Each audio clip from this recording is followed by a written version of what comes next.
یو کس وایي چې د چا په زړه کې د کفر خبره راشي د دې څه حکم دی؟ په زړه کې د کفر خبره راتلل وسوسه ده، او وسوسه باندې الله پاک نه نیسي، دا د شیطان د طرفه هغه وسوسه لرې کوه او باسه یې د زړه نه. یو کس تپوس کړی دی چې د چرګې د خپې خوړل لا څنګه دي؟ جایز دي؟ که ستا خوښې وي نو خورئ. په دې کې یو احتیاط کول پکار دی. هغه درته ووایم د چرګې خپې د هغې سرونه هغه دا ده چې کوم دکاندار دا چرګې خرڅوي او ته د خپې د چا نه راړې، نو اکثر دکانداران داسې چې مثلا یو سړی دی هغه چرګه واغشته او د چرګې پیسې ته دکاندار وصول کې مثلا 1.5 روپۍ، بیا دا دکاندار ته دی وایي چې دا راته حلاله که، نو بیا دا دکاندار چې څنګه حلاله کي نو زر زر هغه کار کوي، هغه سرم په هغې بالټي کې وغورځوي او هغه پنجم په هغې کې وغورځوي او هغه کلمې ملمې په هغې کې وغورځوي، کله کله پکې ان او زړم لاړ شي. بیا دا دکاندار څه چل کوي دی، دا پنجې روباسي بیلې کېدي، صفای کې سرونه بیل کېدي او دا اینا او دا زړه وغیره که دایم پکې اچولی دا بیل کېدي او دا بیا په نورو خلکو باندې خرڅوي. دا ما په کراچۍ کې لیدلي دي، په امپریس مارکیټ کې، په صدر کې. هلته کې هغه زمانه کې و، دلته دا رواج هغه زمانه کې نو که چېرې دا د خلکو د هغې غشتو چرګو نه پاتې اجزا وي نو هغه په دې چرګه پیسې ورکړي دي، دا پنج د هغه رسېدي او دې دکاندار ته نه ایسارې کې، که دې خبرې نه پس هم ایسارې نو هم ناروا دي، ځکه چې دا په خپل عمل کې مزدوري غشتلی، په مزدورۍ کې راولي او دا خو بغیر اجازت دی خلی، نو دا پردیش په تا باندې خرڅوي، دا حرام دي، دې نه ځان ساتل پکار دي. که خپله دی ډېرې چرګې واغشتې مېلمانه دې راغلي وو، یا یو چرګه د 2 چرګې د هغې خپې پخې نو کولی شي. یو کس ووي چې زما عمر کم و، ما د یو 2 کسانو نه 1.5 روپۍ اغشتې وي، اوس زما عمر 21 کاله دی او هغه کسان ژوندي دي چې ما نه چا نه دا پیسې اغشتې وي، اوس د هغې په 2 دوڼه پیسې ما یو فقیر ته ورکې د الله د رضا دپاره، نو آیا زما غاړه خلاصه شوه او که نه؟ نه، ستا غاړه نه ده خلاصه شوي چې هغه کسان شته تر څو چې تا دا خپلې پیسې دی ته نه دي حواله کړي، تر هغې د غاړه نه خلاصېږي. که دا ډبل نه په 10 چنده او په 20 چنده هم سیوا ورکې فقیر ته نو خلاصېږي به هله چې د مالک ته ورسي. یو کس تپوس کړی دی چې ابلیس د فرښتو په فرض کې داخل و چې کله د الله تعالی نافرماني وکړه نو مرتد شو او په قرآن پاک کې دي وکانه من الکافرین. سوال دا دی چې څومره موده عبادت کړی دی، نو دا عبادت چې هغه کولو نو وکانه من الکافرین نه دا پته لګي ای کان فی علم الله تبارک وتعالی من الکافرین فیما مضا، دا الله جل شانه په علم کې د مخکې نه دا کافر و، دې ته پته وه، او باقی ظاهری مخلوق ته لکه انسان ته فرښتو ته پته نه لګېده چې دا سړی کافر دی. نو چې کله یو انسان هغه ظاهري عمل د شرع مطابق وي او په زړه کې د کافر وي، دته منافق ویلی کېږي، دا د کافر نه بدترین لاندې طبقه کې دی او د اعمال د په آخرت کې په کار نه راځي. یو کس وایي چې ما سره 50,000 روپۍ یعنې نصاب ته رسېدلې پیسې وي، په هغې باندې کال تېر شو، ما زکات نو ورکړی، هغه پیسې زما نه روکې شو. چې کله په هغې باندې کال تېر شو نو د هغې زکات په تا فرض دی، اګر که هغه پیسې تا نه روکې شوي وي. قرض د چا نه واخله، که تا سره یې نو ورکه او که نې نو قرض واخله، خو د هغې زکات ورکړه. یو کس تپوس کړی دی، وایي زما په کور کې د ښځې د خاوند جګړه ده، په دې خبره باندې خاوند وایي چې زما د څاروو زما د مال خدمت به کوي او د هغې غوجل به خامخا صفا کوي، که زړه دې ښه او که بدي. او ښځه ورته وایي چې نه، دا د الله په قانون کې په ما باندې دا خدمت نشته دی، نو په دې کې په حقه څوک دي؟ نو د خاوند په ښځه باندې دا حق نشته.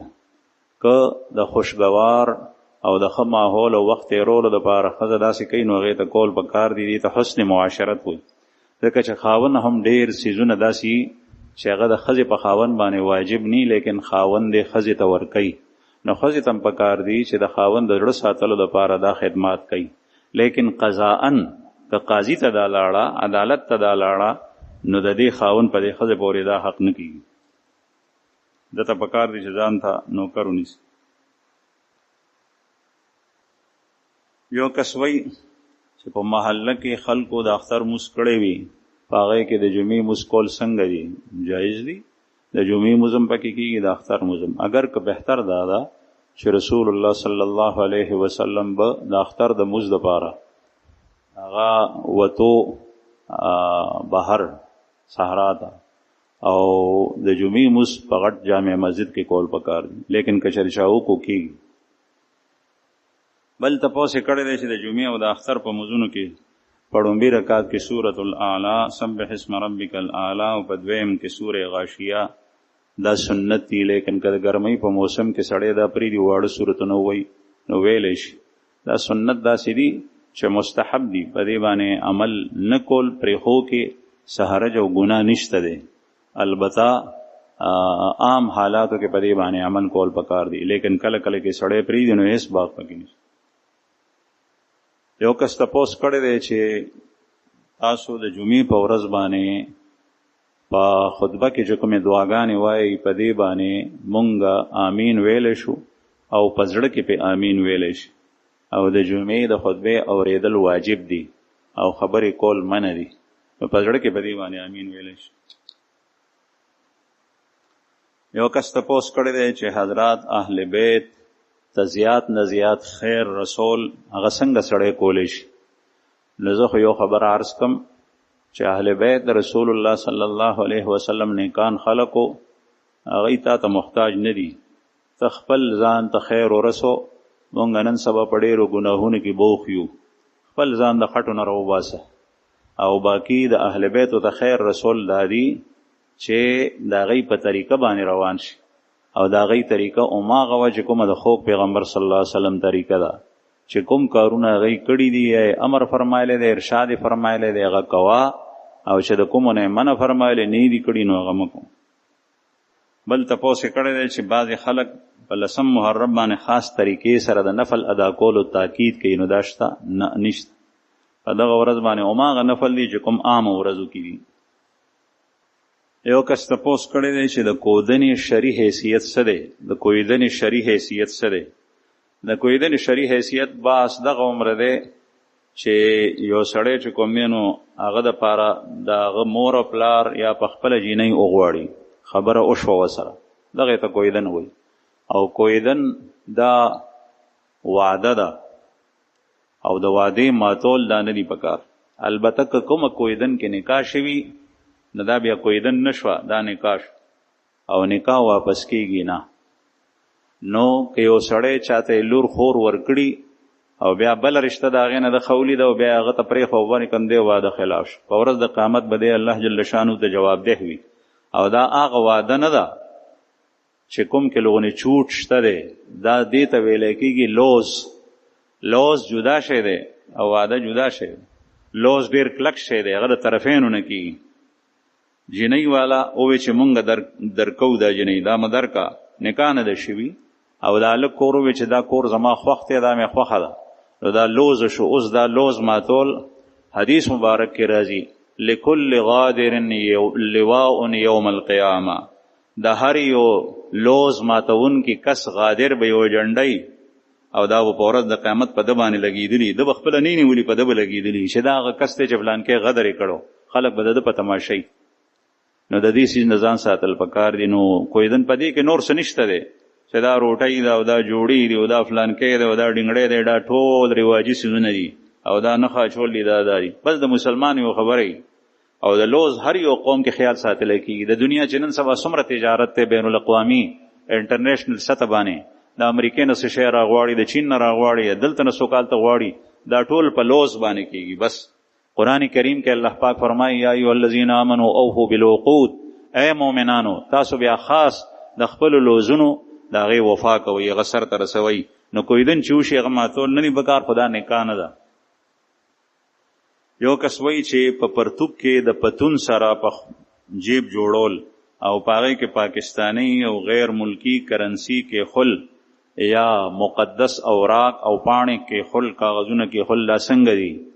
نو د پرتوب کې د پتون سره جیب کې اوراق او مقدس اوراق چې په هغې د الله نوم وي، د قرآن پاک آیت دی پکې، دا ټیک نه دي، ځکه چې دا بې ادبي ده.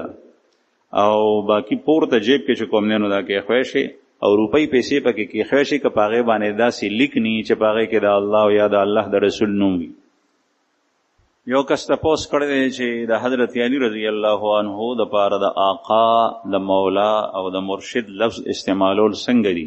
دا جایز دي؟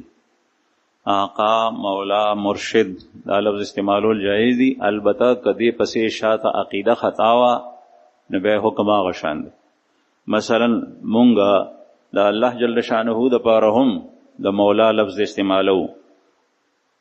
انت مولانا، قرآن کریم کې الله پاک فرمایي مسلمان ته چل خولې دی، انت مولانا، ته زمونږ مولا یې. نو الله د پاره استعمالېږي او مونږ د عالم د پاره استعمالو مولانا. نو مولانا ویل کېږي زمونږ مولا، زمونږ آقا. دا لفظ دواړو ځایونو کې استعمالولی شي. البته که چېرې دې ځای کې د مولا په لفظ پسې شاته ستا عقیده دی چې د هغه مرتبه د خدای په شان برابر ده، زه نیم خبر، دا د هغې کس د زړه پورې ده، نو بیا دا خطا دی او لارې خطا کړي ده او دې سره دی کفر ته وځي.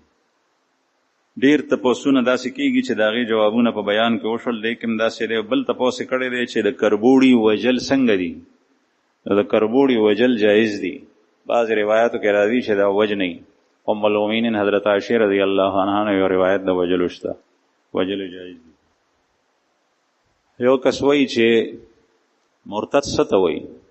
مرتد صیغه د اسم فاعل لا، طالبان او عالمان پیژنې. مرتددن ارتداد مصدر د مرتددن اصل کې اسم فاعل داسې و، بیا بعد الاعلال مرتد شو. مرتد هغه ته ویل کېږي چې هغه د دین اختیار کی، مسلمان شي او بیا د دین نه برګشته شي، بیا هغه دین پرېږدي، کافر شي. یو خبرې سره، یو قول او فعل سره دته مرتد ویل کېږي. دویم تپوس یې کړی دی چې زړه کوم څیز سره مضبوطېږي، چې د بهادرۍ کارونه کوي نو هغې سره زړه مضبوطېږي. هر یو کار چې کوم صفت په ځان کې پیدا کوي نو د هغې کارونه او اثرات چې کوي نو زړه هغه شان تبدیلېږي. مثلا یو سړی دی شوم او د په پیسو ورکولو زړه نه کېږي، نو دی وایي زړه کې مې سخاوت نشته، سخي به څنګه جوړېږم؟ نو سخي به په دې جوړېږي چې مال شوکې د ځان نه ورکې، دا چل زده که، لږې لږې ورکو، بیا ډېرې که، بیا نور ډېرې که، بیا نور ډېرې که. نو یو وخت به داسې راشي چې ستا د زړه به د هغې ستا د عمل له وجې نه متاثر شي، نو هغه که به سخاوت راشي. دغسې ټول کارونه. یو کس وایي چې زید 2 لکه روپۍ باندې غوا واغشته، بیا دغه غوا هغه بل کس ته یعنې حارث ته ورکه او ورته یې وویې چې دا غوا به ته وساتې 6 میاشتې پس به مثلا ما ته یا کال پس 3 لکه روپۍ راکړي. شرعي لحاظ سره دا څنګه دي؟ دا ټیک نه ده، بلکې دا غوا د ده ده، دی په دې باندې دا پیسې چې خلي متعینې نو دا سود کې راځي. که داسې وکړي چې دا غوا دی په هغه باندې خرڅه کړي، د هغه شوه او پس د هغې نه څه میاشتې پس بیا دی دا غوا اخلي. یو سړی وایي چې زه دعا داسې کوم چې کله دعا کوم نو زه په هغې کې دا وایم چې اے میرے اللہ، مجھے آپ کی ذات پر قسم ہے کہ آپ کے سوا میرا کوئی نہیں ہے اور نہ دینے والا ہے. کیا اس طرح کہنا ٹھیک ہے؟ داسې وینا ټیک ده؟ نو او ټیک ده، په دې کې داسې خطا الفاظ نشته. یو سړی وایي چې کال وشو ما کور اغشتی و او هغه کور په ما باندې راس نه دی راغلی، په هغې کې ډېره پریشاني سره موږ مخامخ یو او په کور کې هیڅ یو کار هم سمی نه خوري، نو مونږ صدقه او خیرات نه دي کړي. د دې څه وجه کېدی شي؟ کور کې کور راس نه دی راغلی، دا خبره خطا ده. کور بختور او سپیره په خپل ذاتی لحاظ سره نی، البته په کور کې بختورواله او برکت او سپیرواله ستا د عمل په وجه راځي. مثلا په کوم کور کې مز نه کېږي، په کوم کور کې د قرآن پاک تلاوت نه کېږي، په کوم کور کې ذکر او اذکار نه کېږي، په کوم کور کې جنگ جګړې ډېرې زیاتې وي، په کوم کور کې تصویران او فلم بینی ډېره زیاته کېږي، په کوم کور کې زنانه پردې سره وخت نه تېروي، سرتور سر ګرځي اخوا دیخوا، د لیورونو په مخ کې، د سخر په مخ کې، دې کور کې شیاطین ډېر راځي، نو دا سپېره شي. او چې کوم کور کې د الله ذکر، طاعات، مزونه، حیا او پرده او نیک اعمال وي، هغه کور بختور شي. د دې وجه اعمال. یو کس وایي چې زمونږ په کلي کې یو کس دی، هغه وایي چې په جیب کې د مسواک وي او اکسیډنټ وکړي نو هډوکی به دې نه ماتېږي. دا خبره ټیک نه ده، خطا ده. چې مسواک دې په جیب کې وي، اکسیډنټ وکړي نو هډوکی به دې نه ماتېږي، دا چرته نشته دی. دا اسې مفروضه ده، چا جوړه کړې ده، خبره غلطه ده. د مسواک خپل فضایل دي، لیکن د مسواک په باره کې خو پیغمبر صلی الله علیه وسلم صحابه او زمونږ مشرانو یا په قرآن پاک کې د خبرې ذکر نشته. یو کس وایي چې ما اوریدلی دي چې د حضرت مولانا زکریا رحمه الله په کتاب فضائل اعمال کې ډیر واقعات هغه غلط دي او ډیر احادیث پکې ضعیف دي. آیا دا خبره رښتیا ده؟ دا خبره غلطه ده. د حضرت شیخ رحمه الله په کتاب کې واقعات غلط، دا خبره بالکل غلطه ده، نشته. دویم پاغه کې احادیث ضعیف دي، دا خبره ټیک ده. ټول احادیث ضعیف نه دي، صحاح پکشتا، حسان پکشتا، ضعیف هم پکشتا. البته کتاب نم فضائل اعمال له اگر که حضرت شیخ رحمه الله دا نم د دې نوې خې، لیکن فضائل یو احکام دي یو فضائل دي.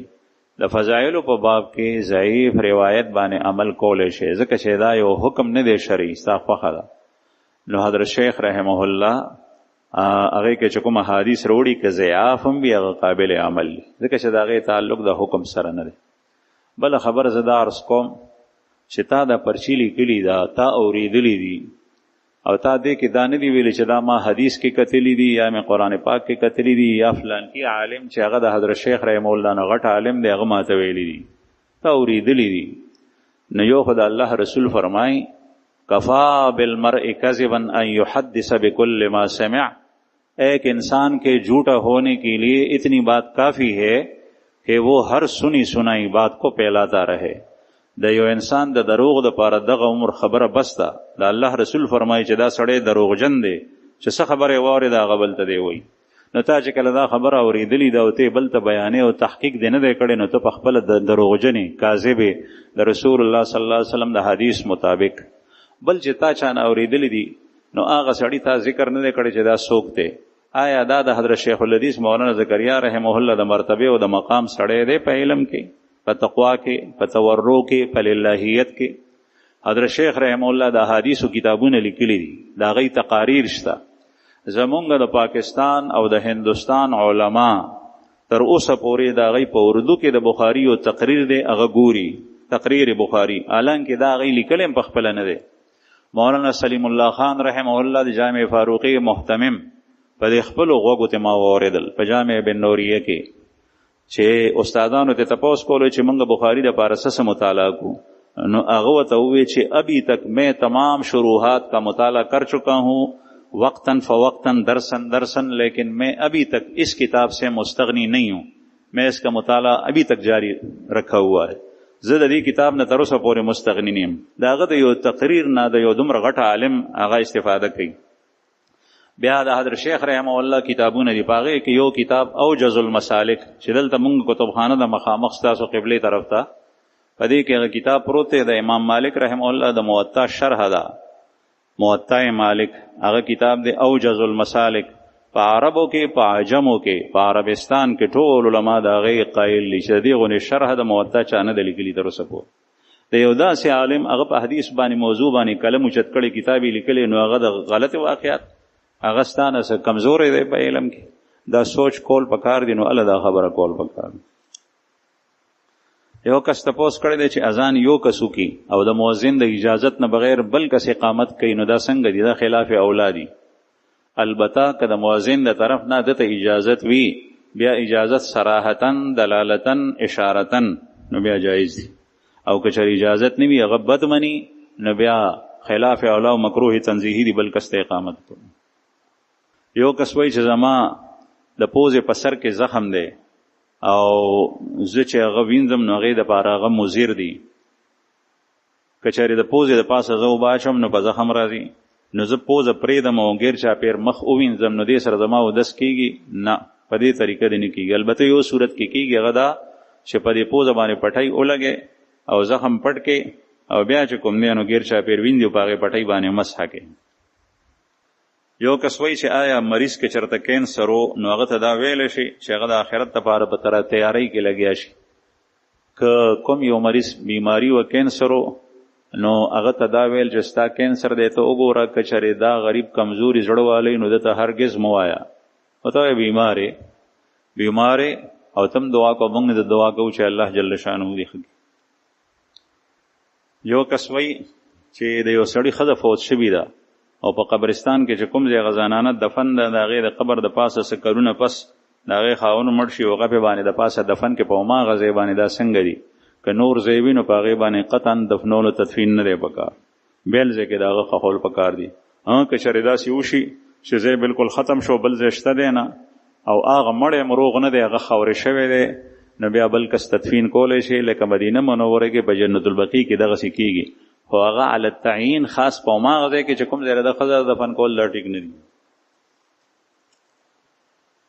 یو کس وایي چې د یورپ په یو ملک فرانس کې یو خبر د هلته نه خور شوی دی چې په سعودي عرب کې په کوم ځای کې چې رسول الله صلی الله علیه وسلم د نن نه 1400 کاله مخکې خطبه ورکړې وه د هغې خطبې آوازونه اوس هم په فضا کې دي او داسې مشینان موجود دي چې هغه آواز رانیوی شي او بیا هغه د خلکو وړاندې هم پیش کولی شي آیا دا خبره څنګه ده نو د دې جواب دا دی چې داسې کیدی شي امکان یې شته قطعي انکار نشو کولی لیکن یقین په باندې کول ضروری نه دي او دا خبره خو هر یو مسلمان ته پته ده اگر که حسي طور سره معلوم نه ده چې ته چې کومې خبرې کې زه چې کومې خبرې کوم دا د دې فضا نه ووتې نو مونږ وایو چې دا لاړې لیکن دا پاتې شي دا فرښتې لیکي دا الله جل شانه په علم کې راشي دا په دې فضا کې وي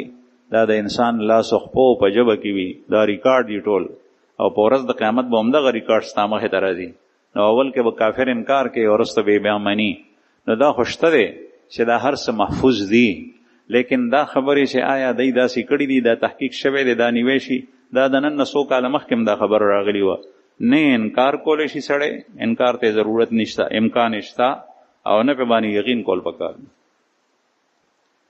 او د رسول الله صلی الله علیه وسلم باندې ایمان او د هغې اتباع د مسلمان دپاره په هغه وخت کې ډېره زیاته اعلی ده چې کله دا دلایل او دا څیزونه ني مثلا که چېرې یو سړی دا وویني او بیا وایي چې وګوره د الله د رسول اواز مې واورېدو نو دې سره ایمان معلق کول نه دي پکار ایمان بالغیب دې ته وایي چې دا کوم څیزونه ستا نه پټ دي او ته په هغې باندې ایمان راړي چې کله جنت ښکاره شي بیا ایمان راړي نه بیا ایمان نه دی معتبر دا خو اگر که مغیباتو کې نه دی د رسول الله صلی الله علیه وسلم آواز لکه چې د نبی کریم صلی الله علیه وسلم آواز د هغې په حیات مبارک کې د هغې صحابه واورېدو هغې به تقریر کولو صحابه به داسې ناست یو کس وایي چې کله سړی په امام پسې ودرېږي او دی مسبوق وي یعنی مثلا 2 رکعاته امام سره وشول او 2 رکعاته د ده نه مخکې شوي دي او دی د امام د سلام جرستو نه پس باقي 2 رکعاته کوي او په هغې کې د ده نه واجب پاتې شو سهو ترې وشوه نو په ده باندې سجده سهو شته او که نه او شته پې باندې چې کوم مونځ د ده ځان ته دی مسبوق دی هغه حکم د ده د ځان ته د مونځ حکم دی نو چې په هغې کې د ده نه واجب پاتې شو سهو وشي نو بیا پې سجده سهو شته البته که په امام پسې د ده نه سهو وشو نو په هغې سجده سهو د ده ځان ته نشته یو کس وایي چې کور مې جوړ کړی و د خرڅولو دپاره یو کال تیر شو تر اوسه پورې هغه خرڅ شوی نه دی آیا په هغې باندې زکات شته او که نه او په دې باندې زکات شته یو کال نه که 10 کال هم دغسې پروت وي چې تا جوړولو د زکات د خرڅولو په نیت باندې نو دا مال تجارت دی او په مال تجارت کې زکات وي دویم تپوس دا کړی دی چې د کریاني دکان دی چې د هغې په وجه باندې زما د کور خرچه پوره کېږي په مشکل سره نو په دې باندې زکات شته او که نه او د زکات په مالیت باندې چې هغې کې کوم مال پروت دی نقد پیسې یا سامان په هغې ټول باندې زکات شته هغه به راجمع کې او د هغې حساب به وباسي چې څومره زکات پې کېږي هغه عمره به ورکړي یو کس وایي چې یو ماشوم پیدا شوی دی زمونږ د هغه په عقیقه کې به 2 بیزې حلالو که یو غوا هم حلالولی شو دواړه کاره کولی شي ځکه چې غوا کې په قربانۍ کې 9 برخې نیوی شي او که عقیقه کې څوک په غوا کې 2 برخې ونیسي د هلک دپاره نو دا ټیک ده او که چېرې 2 ګډوري ګډان یا 2 چیلې حلال کې نو دا هم ټیک